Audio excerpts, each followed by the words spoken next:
Hello there and welcome back to another edition of the Hot Lap Classic Remastered. This time we'll take a look at the 1991 Lancia Delta HF Integrale race car. This is one of the arcade mode rally cars that have been added to the main game with GT2+, and for those of you who don't know how these cars work, they are identical to their standard road car equivalents, in this case the Delta HF Integrale Evoluzione. So this is identical to that car, but it already has the race mod and a couple of upgrades pre-installed, and when you fully max it out, it is equivalent to the race car, or equivalent to the road car, apart from this can't have stage 3 rate reduction. So this is essentially a Delta HF Integrale Evo with the racing modification.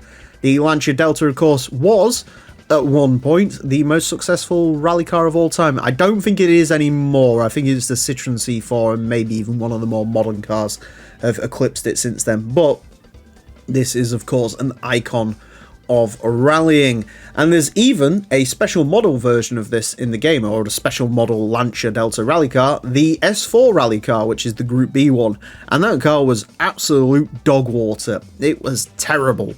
So I'm hoping this arcade mode one will put it to shame. Judging by how quick the Evo was, and also the more recent Collezione, this should be in with a pretty good chance of being quite quick. Four-wheel drive, 407 horsepower, 1,148 kilos. Of course, we've got that massive Lancia wing as well, which does look very cool. The Lancia Delta HF Integrale rally car is going to have 6 laps of the Motorsports Land track in order to set the best time it possibly can. Our current leader is the Suzuki Scudo Pikes Peak version. That car set a time of a 25.696. The Lancia Delta HF rally car is unlikely to beat that. So as to where this is going to go, to beat the horrible Delta S4 rally car, it needs to set a 29.6. The Evo set a time of a 29.5, obviously that didn't run race mode when it came round, and the Collezione set like a 28.995. Admittedly, I think that one had way more power than this one does, and that car was a bit of a freak of nature, so I don't suspect this is going to get that quick. I suspect this is probably going to be like a 29.4, 29.3 car, but I guess we'll see. First impressions are pretty good. It is quite understeery. It is also very small, 29.364. Well, that's pretty much where I said it was going to go, so I'll take that. Yeah, it is quite small. That's the one thing I'm sort of getting used to after driving those big R390s and the GT1. This feels like a very compact car, which is quite nice to come back to. It does have to be said. 29.364. That puts it within touching distance of the Evo 3 rally car, so could do with beating the Evo 3, but we'll see.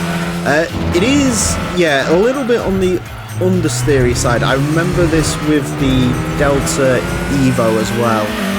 It just unfortunately doesn't quite have the snappier handling that the Evos have, and even Bretzers, to be honest with you, are a little bit nicer handling than this, but it's still good. I mean, it's still a four-wheel drive hot hatchback, which means automatically it is quite a quick car around this track. 29.134. Yeah. It's just about driving it right. I mean, the good advantage with a car like this is there's actually pushing it doesn't really hurt it all that much, because the only thing you're really going to stumble into is understeer. For the most part, this car drives very well, so...